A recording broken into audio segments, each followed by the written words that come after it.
Hello and welcome to the Jeff Davis Show. We're broadcasting live out of Austin, and it is Monday, February 14th, and it is Valentine's Day. I'm Lorraine Denardis, and over here we have Gary Teague, and we also have Gary Johnson, and Jeff Davis will be with us shortly. All right, and Lorraine, it's Valentine's Day. Yes, it is. Do you know anything about Valentine's Day?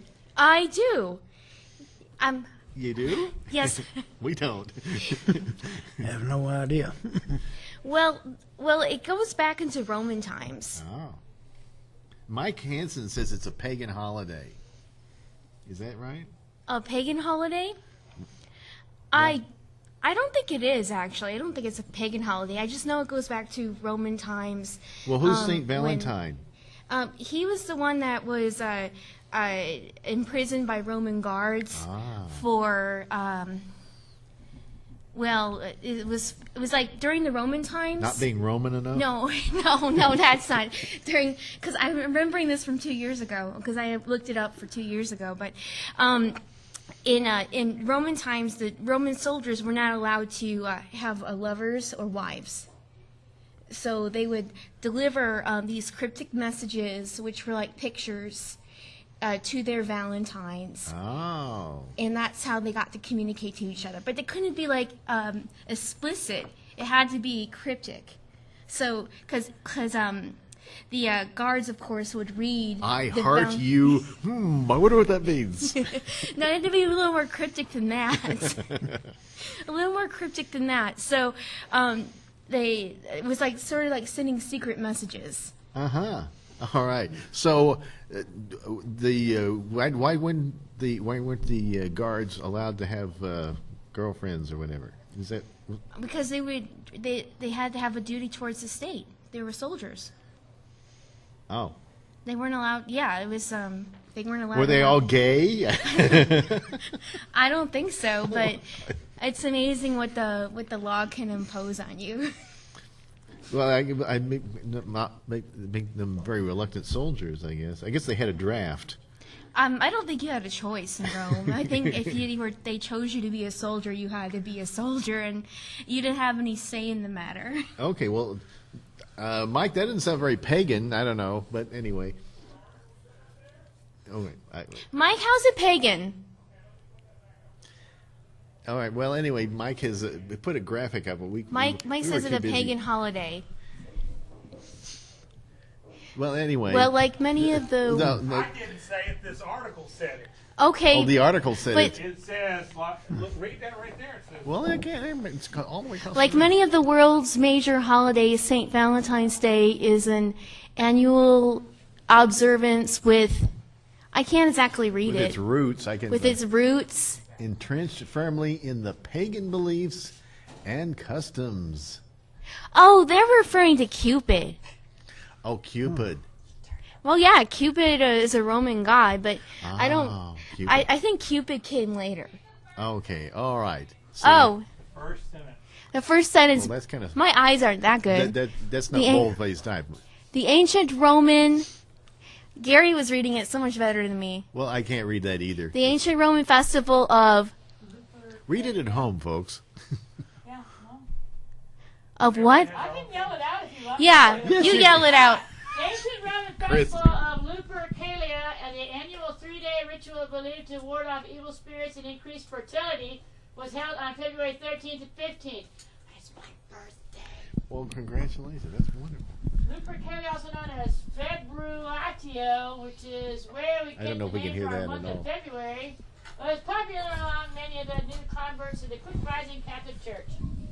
There you go. No, you don't need a microphone on me. I swear you can hear me. Okay. All right, thank you, Chris.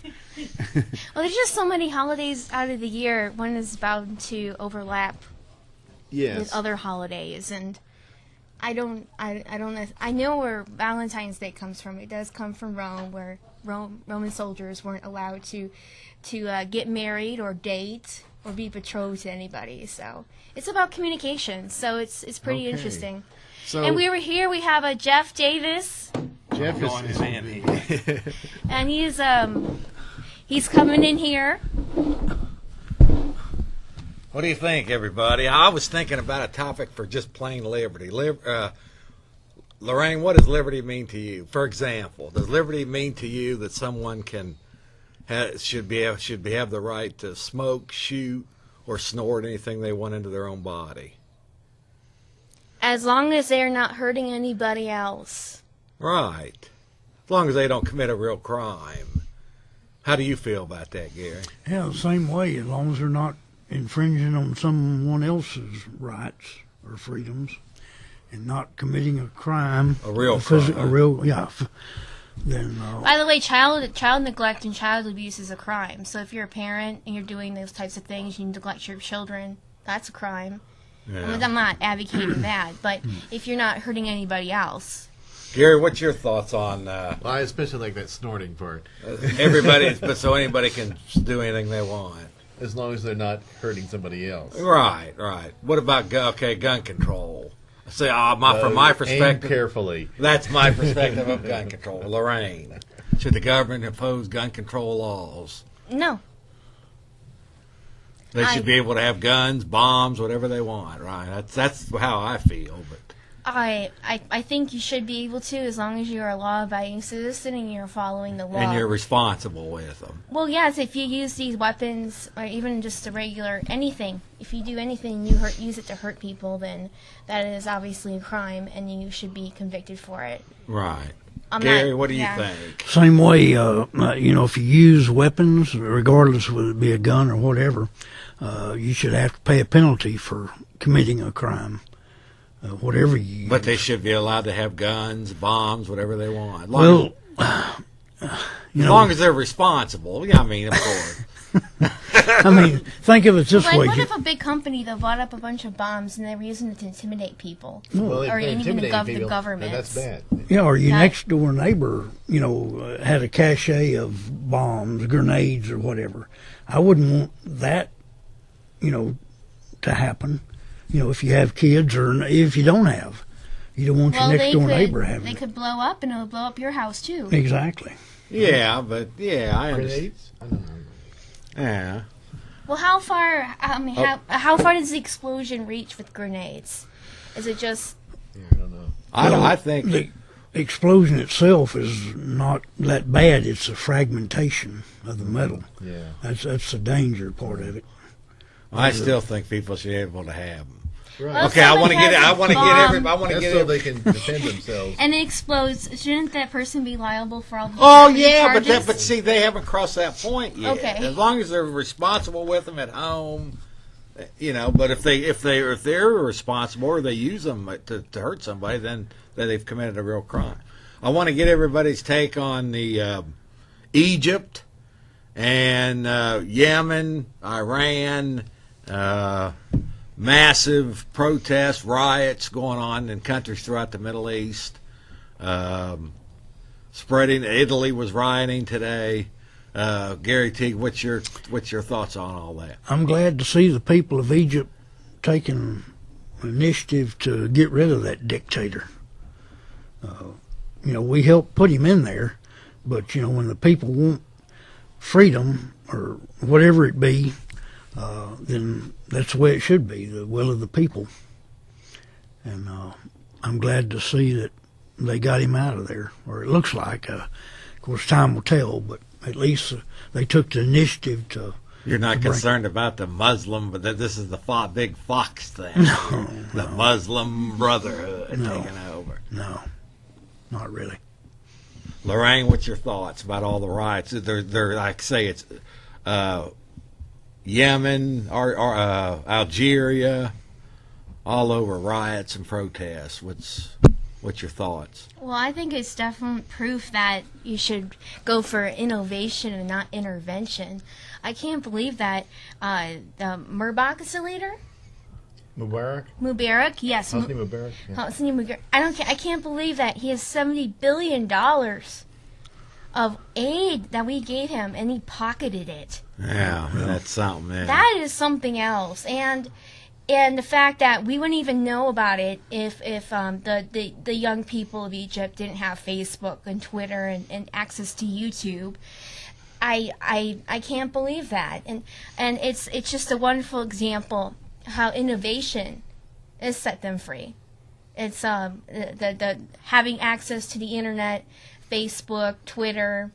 You're not afraid of the Muslim Brotherhood taking over? I mean, that's the Fox News Channel spin. Well, maybe they are taking over, or maybe not. But they didn't start the revolution. The students did. The kids did.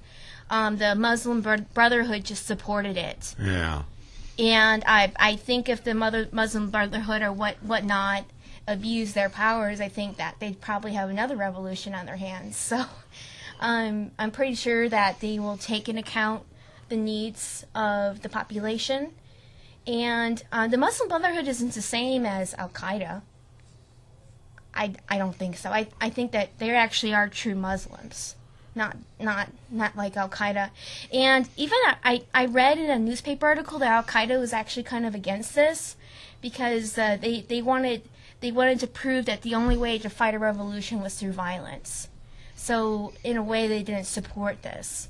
Yeah. But the Muslim Brotherhood does support this because they're not a violent group. Gary Teague, what's your take? Or Gary Johnson? Oh, Jeff, I don't know if you want to hear me. I do. I'm very I do cynical about all this. I am too. I think that this is all staged. I'm sorry. I kind of think that could be too. The song by The Who, Revolution, Meet the New Boss, same as the old boss. This guy, this new vice president, he worked for the CIA. He's the guy who ran the torture program there. I'm really not excited about all this. I do not think this was a popular uprising. I think the whole thing was staged. And who's behind it? Big money, the interest, or like? I don't know. I don't know who's behind it, but I find it kind of suspicious. Lorraine was saying, well, what's so great about Facebook and all that? They turned the internet off. And then they turned it back on again in Egypt. I mean, that's really suspicious. They turned it off, and that's when they started hitting the streets really bad, is when they turned it off. It wasn't that bad, and then they turned the internet off, and then they were overwhelmed. Well, who turned it back on? Well, let me ask you this. Do you think the power elite, the power structure, whoever you think that may be, they benefit from chaos like this? So do you think ultimately the powers that be could be behind it? Well, I don't know who's behind it. I know that really the same people who were running the country before are running the country now. Mubarak may be out, but the guy who replaced him, he was handpicked by Mubarak. And I don't. Yeah, but they're going to have honest and fair elections in September. Oh, right. By the way, I want to point out Mubarak was elected. Honest and fair he was elected either. several times for over 30 years. So I don't. Why are his elections bad and these new elections are good? So I'm sorry, I'm really kind of skeptical about the Muslim Brotherhood and all that. The important thing for Americans is that we should allow Egyptians to decide for themselves what they want to do. And one of the things that really bothered me about this was that the United States government was putting a lot of pressure on them to do this and that, and we should have just stayed out of it, and we also shouldn't be sending foreign aid to them in the first place. Oh, yeah, I agree. We need to stop sending them money. Stop foreign aid everywhere. Yes. Now, Gary Teague, why don't you lead us into this story that you read in the Austin Chronicle? Oh, okay, concerning the border Yes, patrol very agent. story. Yeah, I didn't read all the article, but it was in the Chronicle, I believe, last week, about a border patrol agent that, while on his break, talking to another border patrol agent, he had mentioned that he would like to see the killing stopped on both sides of the border by legalizing the drugs, since what we're doing isn't working.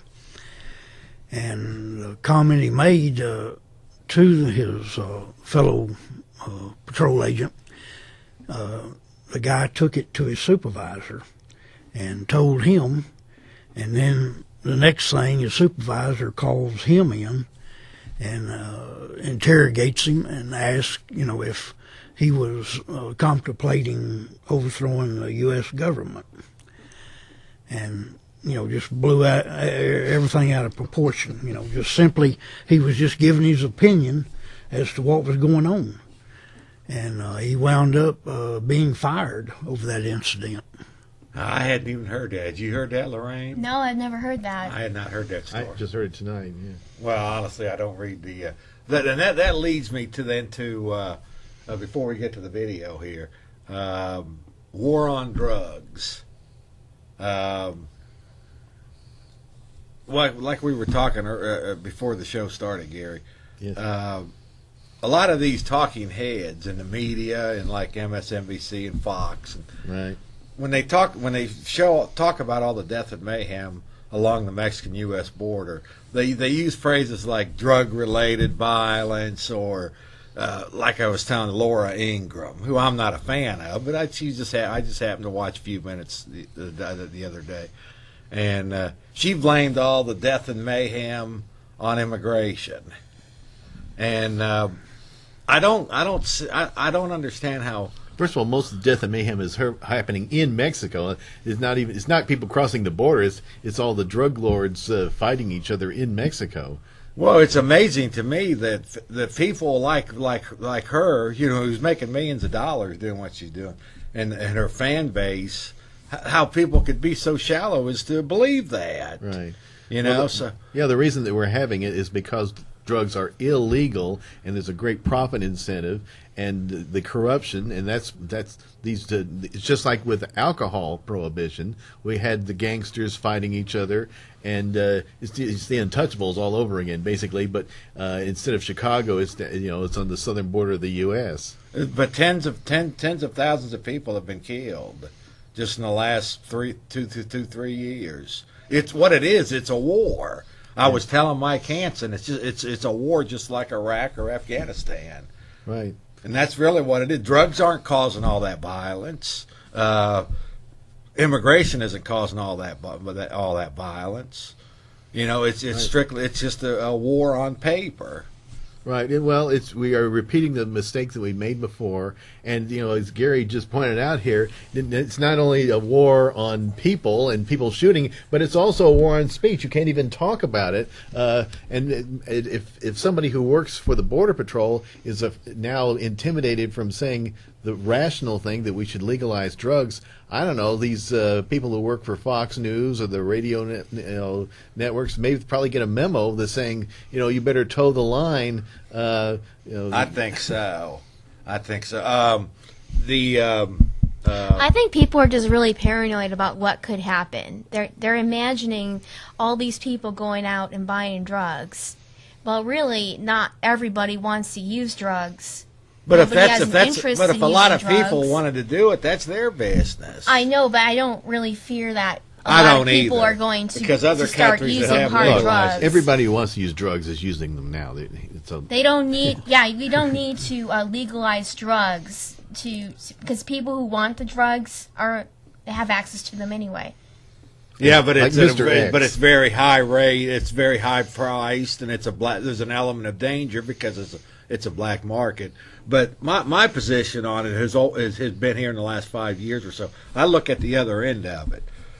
From my perspective, the war on drugs here in America has turned America's police and sheriff departments into terrorist organizations, complete with black ski masks. Gary, would you agree with that statement? I not only agree with that, but they also have an incentive because of asset forfeiture. That's right. They take your car, they take your property, take your home, and they say, "Oh, this is a drug-related case." So, and that's where they get the federal funds from too. Is all these anti-drug programs. So it's not just that the natural thing of going after drugs because it's illegal and it's an opportunity, but also there are massive incentives, a lot of carrots, shall we say, coming from Washington, D.C. to make the war on drugs the priority number one in our local communities with the police. Yes. It's a big fundraising program, and I honestly think that's why they're not legalizing marijuana. Because they're making too much money off it. Oh, yeah, they're making too much money off of it. It's a money-making racket. It is. He gets people in there just for simple possession of a plant, which all pot is, just a plant. People are getting jail time and years of probation with thousands of dollars of fines, and it's terrorism, really, what it is. Gary, did you tell what happened to the guy? Yeah, he got fired, and I didn't finish the article, but Well, I, thought I you believe said got he, his job he did. back. Yeah, he did. I believe sued and He sued. He sued the government and got his job back. But I don't know what's happened after that. Oh, he got his job back. Yeah, I believe so. Yeah, he Oh, did, well, that's good. That's but, I don't know if he's still working there or Yeah, I don't know if he wants to work there now, but Yeah, but certainly he should protect his reputation. Okay, folks, what we're going to do now is we've got, if you all noticed, I know, Gary, you've watched this show for many years. Yes, and sir. Gary Teague, you've told me you have. We used to talk a lot about the New World Order. Yes. Okay. And we don't really talk about it too much on this show anymore because for one reason, there's so many people already talking about it, Alex and Jack Blood, and Right. but I think the most important aspect now for the Patriot Freedom Movement or Freedom Airways is to inform, educate, and get and enlighten people as to what real liberty means. And that way, when they're presented with these authoritarian positions, these views, like on MSNBC or Fox, Yes. they reject it. Right. And then ultimately they'll free themselves because nobody's going to free anybody. People have to free themselves, and you do that through information. What is liberty? So I think Terry Liberty Parker used to always say that we have to be for something. We can't just sit and rail on the system all the time. And that what I'm for is the love of life, liberty, and the pursuit of happiness. Yes. And once enough people get that in their beliefs, then I think political change will happen. Right. And people have to just think for themselves. They can't let Laura Ingraham and Bill O'Reilly dictate to them what to think. I can't believe how shallow some of these people are. But anyway, that being said, back in 1997, Mike Hansen and Nate Thomas dug up a video we played on, it's called The Mark of the New World Order. I saw that on your page. I love that. Did ya? Yeah. So we're going to play about 10, 12 minutes of it. Now, keep in mind, this was it was May 1997. We were playing this and talking about this. Yeah. And then compare it to today. It's almost true. I mean, we do kind of use our ATM cards as money now. Yeah. No one carries cash around. So. Well, the Federal Reserve though essentially is worthless. Mm-hmm. It's backed by faith, so it's possible that any time our paper dollars, paper currency, could become worthless. Just like what's happening. It's going to happen exponentially. It might not ever happen. I hope it doesn't happen. But just the idea that it's not backed by silver or gold or some type of commodity, it essentially could be deemed worthless. Oh yeah. So then that would bring right in then with the cashless system and the whole 9 yards. So by the way, it was you, Gary. It was you. I was telling you. Jeff and I were at an Exxon about 6 months ago coming down here to the studio for a live show, and this Exxon was actually not accepting cash. Oh, wow. I'd never seen that before. Wow. Only credit cards or credit debit gold cards. coins. So, but I think we're going to play. Remember, folks, this was from 1997 when we played this, and then when we get back, we'll take some calls and talk with our panel some more. So keep it right here. Right there it is. Good job, y'all. Okay, smoking time. I think they were afraid of being robbed, and see, money is worse.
From the Greek word chirasso, meaning to engrave.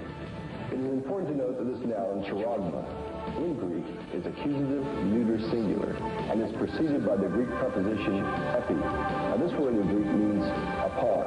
Thus we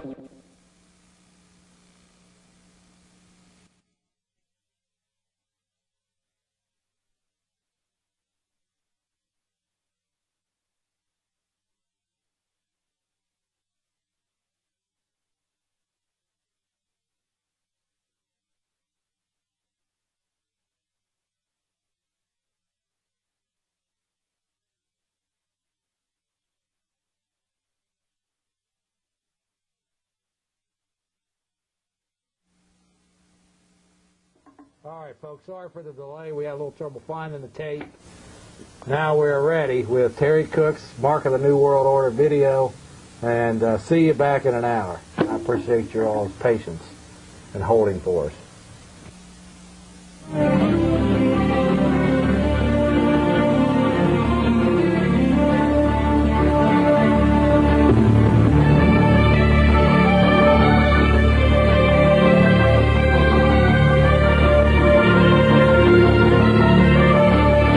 Causes all, both small and great, rich and poor, free and bond, to receive a mark in their right hand or in their foreheads, and that no man might buy or sell, save he that had the mark, or the name of the beast, or the number of his name.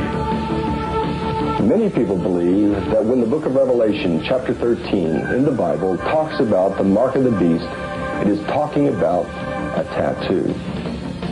A visible mark, but actually the original Greek New Testament word was chiragma, from the Greek word chirasso, meaning to engrave. It is important to note that this noun, chiragma, in Greek is accusative neuter singular and is preceded by the Greek preposition epi. Now this word in Greek means upon. Thus we are to understand that the mark is actually an inclusion made in the upper layer of the skin.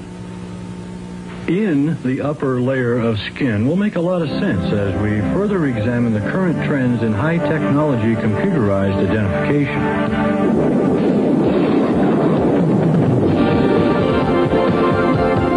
Whether you accept the prophecies of the Bible or not, the predictions of the end times written thousands of years ago come perilously close to matching precisely what is happening in the world today.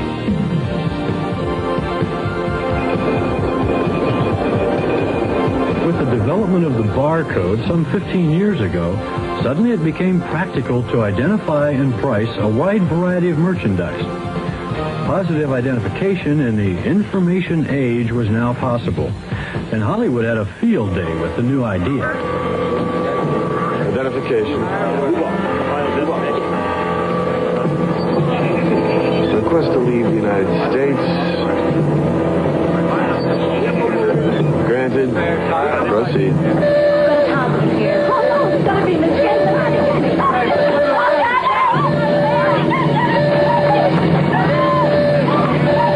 Readers. Excuse my language, ma'am. You think they'd learn? Some never do. Ain't that the truth?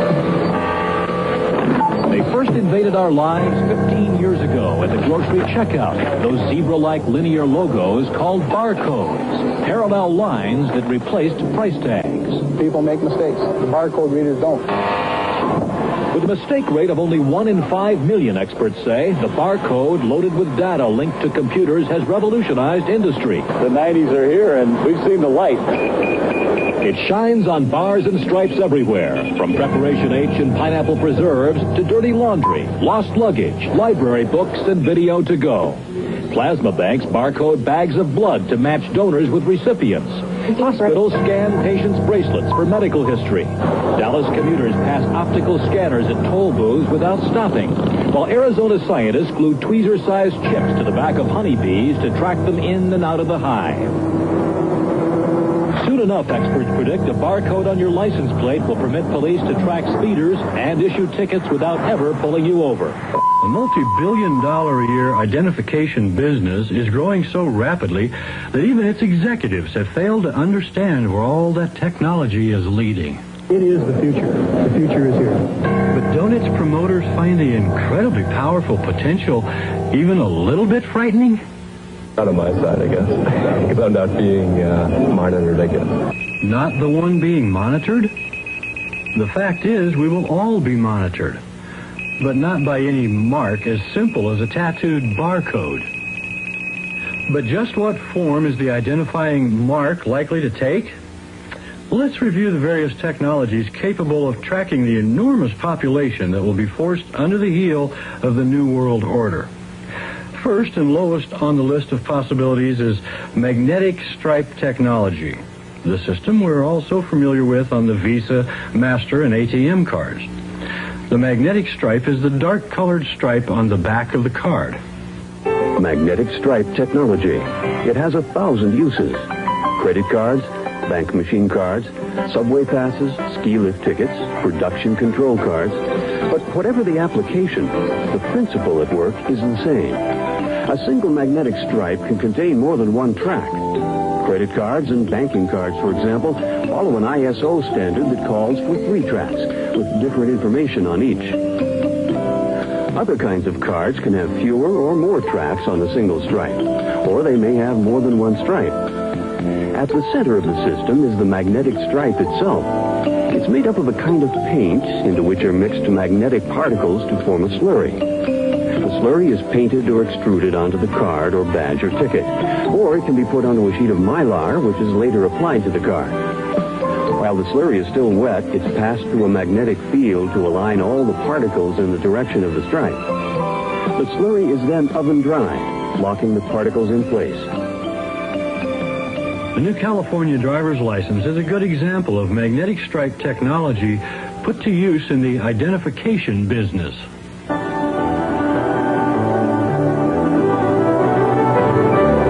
California issues over 30,000 driver's licenses and ID cards per day, and that number is increasing at a rate of 8% per year. To handle the rapidly increasing volume of transactions, the California Department of Motor Vehicles has taken a leadership role in the utilization of photo identification technologies. In my previous position, I was the director of the Department of Motor Vehicles, and during my tenure there, I had an opportunity to bring into completion and implementation a new form of driver's license in California, which basically allowed many of the old photographic components of the driver's license to be computerized, allowing the image to be captured in the digital base, the signature digitized, and the driver's license moving from basically a piece of polyester paper to a credit card style driver's license with a magnetic strip attached to the back of it with data encoded on it. We found that its principal use was not to demonstrate that you've been awarded the privilege to drive a vehicle in California, but its principal use was really for identification. A lot of the information on the driver's license is captured in the process of conducting a retail transaction, issuing a traffic citation, and clearly we ought to take advantage of technology. In order to build the integrity of our records, we need to ensure that there's accuracy at the point where the information is captured. Certainly, by reading a magnetic strip, you increase the accuracy much more than just copying the information off the face of the license. Short term, we saw it as convenience, saving keystrokes, improving accuracy. Long. Tell us about the bakehouse. It's home cooked food. What about it? Tell us about it. Does it have to show get together right there? Oh, 5404 Man Shack. Old South Austiners call it Man Shack. At 9:30, we go there and sit around and talk. That's right. Talk about liberty, right? Well, we talk about all kinds of stuff. Do you know? I think just about everybody. First off, before we get to all that, Mr. Gary Teague, tell us about the Texas Film Commission, or the Texas Legislature, and what's going on with the film incentives. Oh, okay. Well, this year, Jeff, we were definitely going to have an uphill battle for incentives because the legislature, I think now, is proposing just $10 million, which is really peanuts. And what was it, last year before last, there was Like 60 50 million. 60 million. Yeah. So Rick Perry, and he wants 20 million. And the legislature's only saying 10 million? 10 million, that's what's going around right now. And I want to thank Donna Dukes, Representative Donna Dukes, for her efforts in increasing those incentives year before last. I can't believe this program is congratulating Donna Dukes.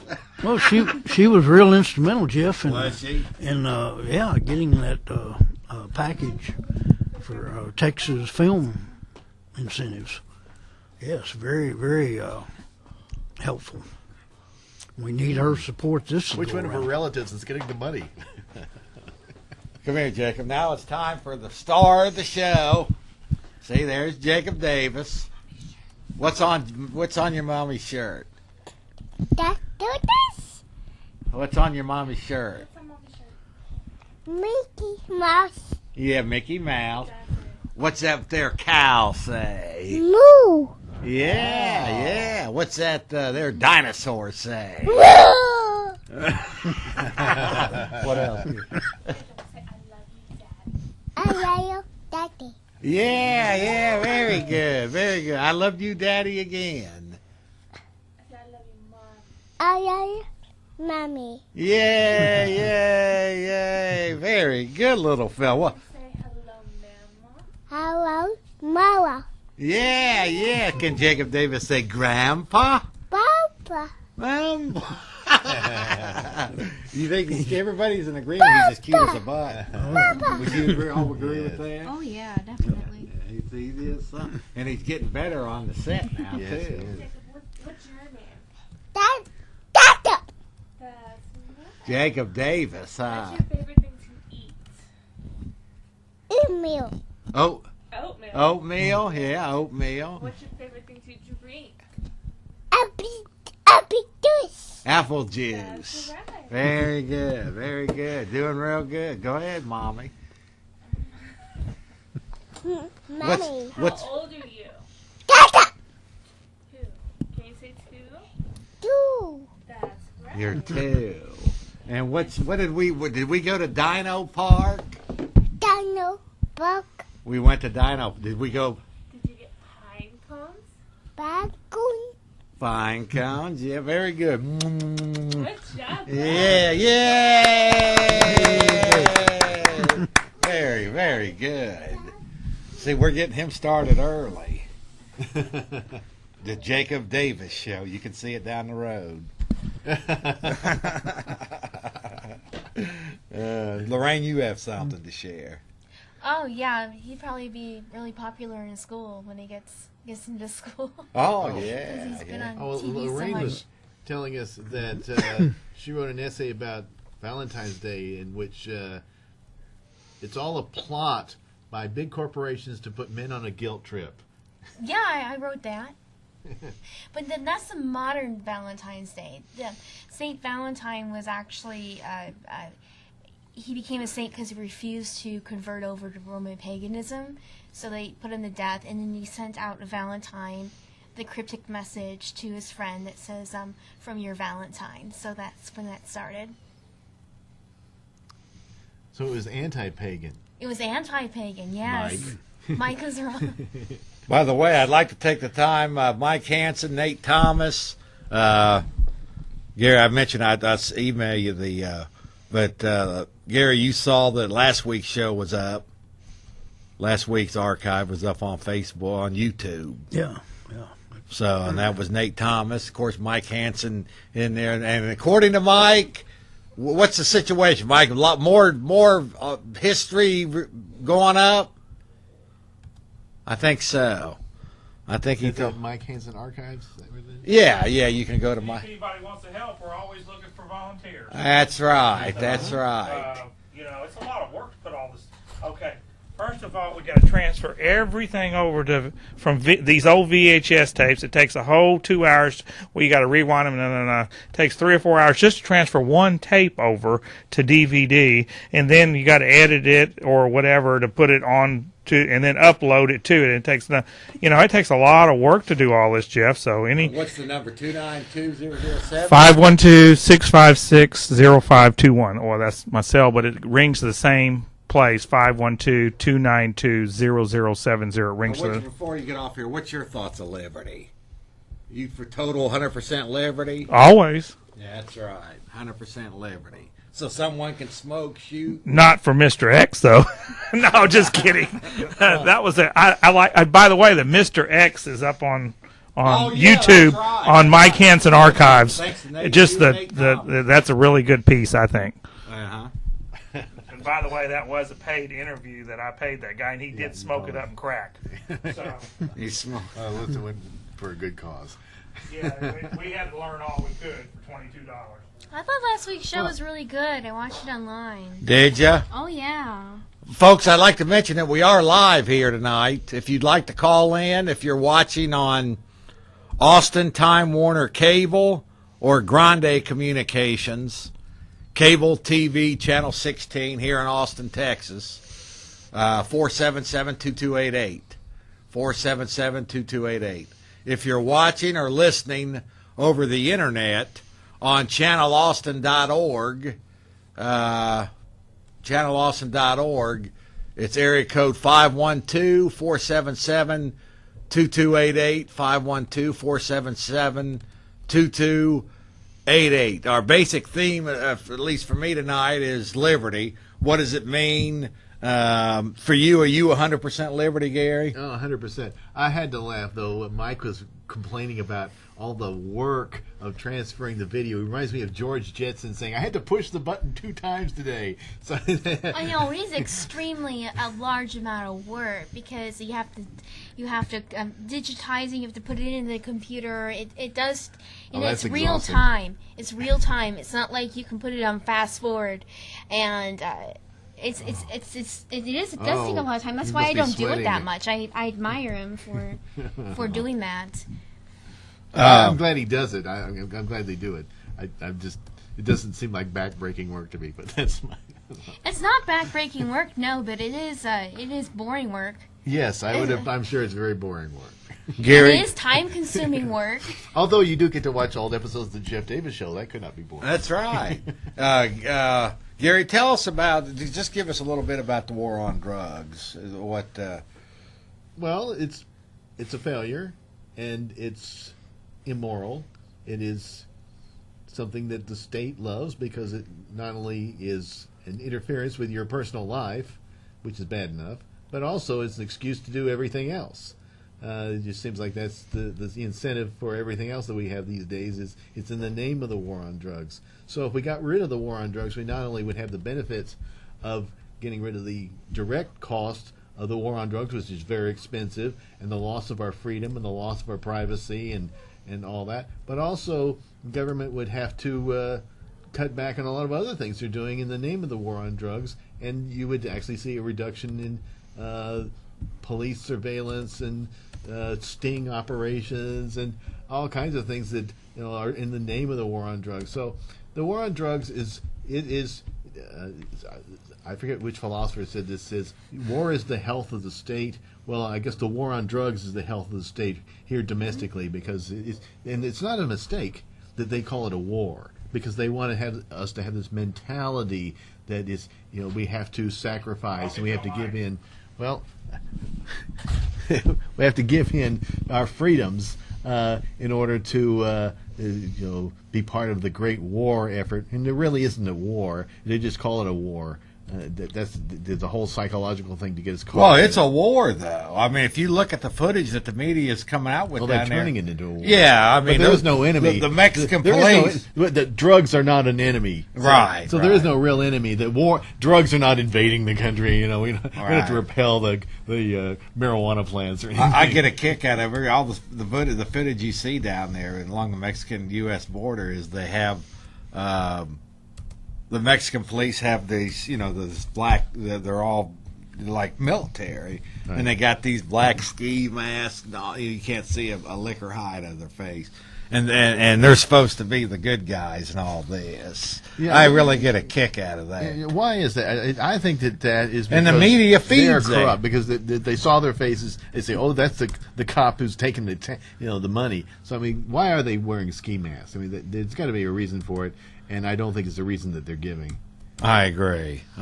So, folks, down with the war on drugs. And finally, I want to talk about one more freedom issue that to me is absolutely a no-brainer.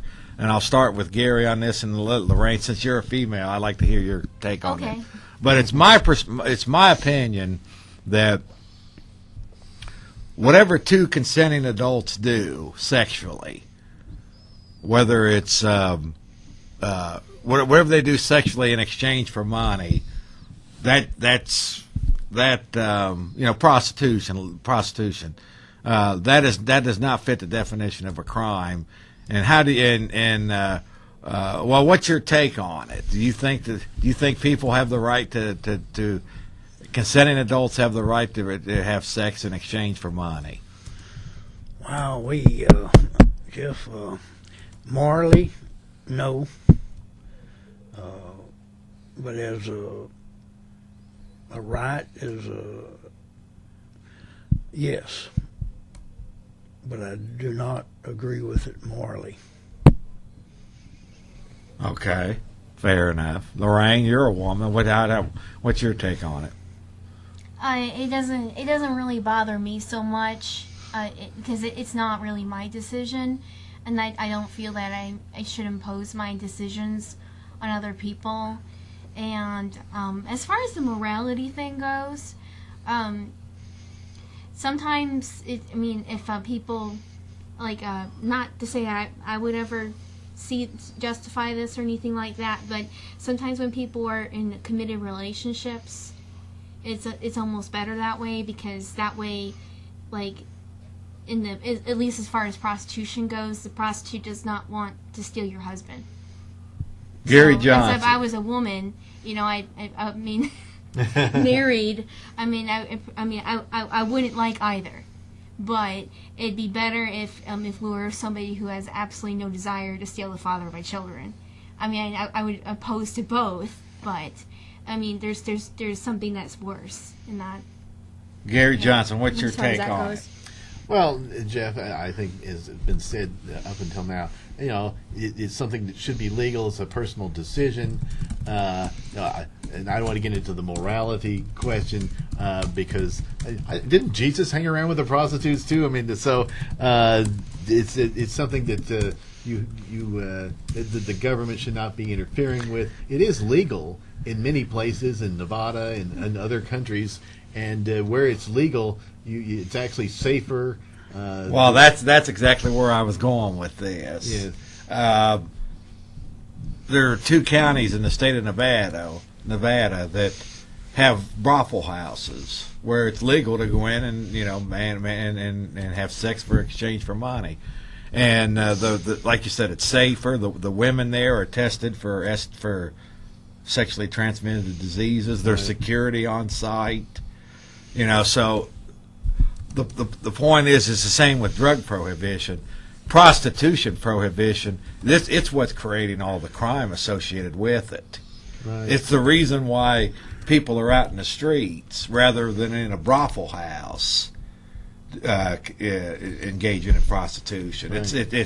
They've taken prostitution the same way they've taken drugs and put it into a black market, and between the two, prostitution and the war on drugs, that's where the vast majority of crime in America is coming from. Right, and the people who are victims of crime, got ripped off by a drug dealer or a pimp or whatever, they are afraid to go to the authorities because what they did was illegal.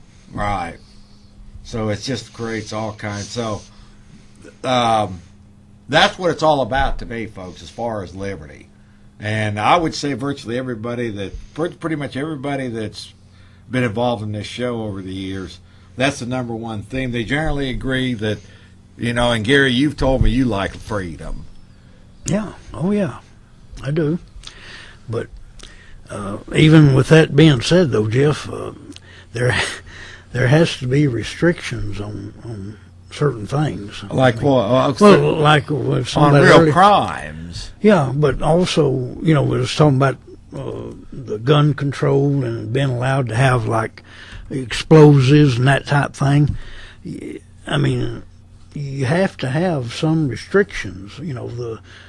Just saying I'm for liberty doesn't give it a blanket okay for everything. Well, we're not really having a monarchy versus anarchy debate. I mean, I'm sure there's plenty of room for liberty in monarchy. See, my position is that if you if there's no victim, there's no crime. Mm-hmm. And someone having explosives in his house, be who's responsible with them, does not create a victim. I'll tell you what. Private ownership of explosives can end as soon as the government gives up all of its explosives. How about that? Yeah. And so we're all pretty unanimous. Pretty much, we're all. You don't. I mean, you defend the Second Amendment, obviously. Oh yeah, definitely. And so we're all for. Okay, finally then, war on terror. Gary, what's your take on the war on terror? What's going on? War on terror. It's basically about the same as a war on drugs. It's just a money-making operation racket. Our CIA and other agencies are the ones that get a lot of this started in other countries. They kill certain people and allow others to rule. And yet we claim, we want freedom for other countries and people. But in reality, that's pure BS, because that is not the truth, and it is not the case. Our government knows that. The CIA knows it. And, they continue the same policies they've been doing for half a century. I agree. Lorraine. My take on it, Osama bin Laden successfully engages attack on the U.S. and ends up destroying the Twin Towers. But I don't think he would have been able to pull that off if we didn't train him in the 80s when we were intervening with Afghanistan. I think we need to stop the intervention. I agree. We need to stop it now. And I don't see why we're molesting people in airports and scanning them intrusively when these terrorists are not Americans. I agree. So now we have to spy on Americans and make it very hard to fly a plane. And we have these fusion centers popping up.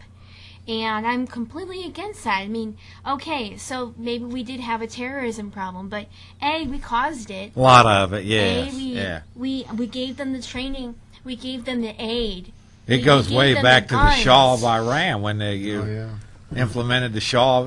So the bottom line is America shouldn't be meddling in. Why don't we just stop training these people in the first place and leave Americans alone and let us keep our freedoms?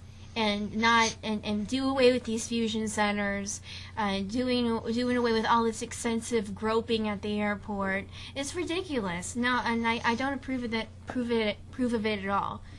I mean, if they have a strong, serious, if they honestly believe some Americans are plotting some terrorist activity, but there hasn't been any proof for that. And Osama bin Laden, he went on TV and he talked about how he was going to attack America. I mean, it's not like they just up and start attacking people. They do give warning, and they don't have to do this. It's too extreme, and it's got to stop.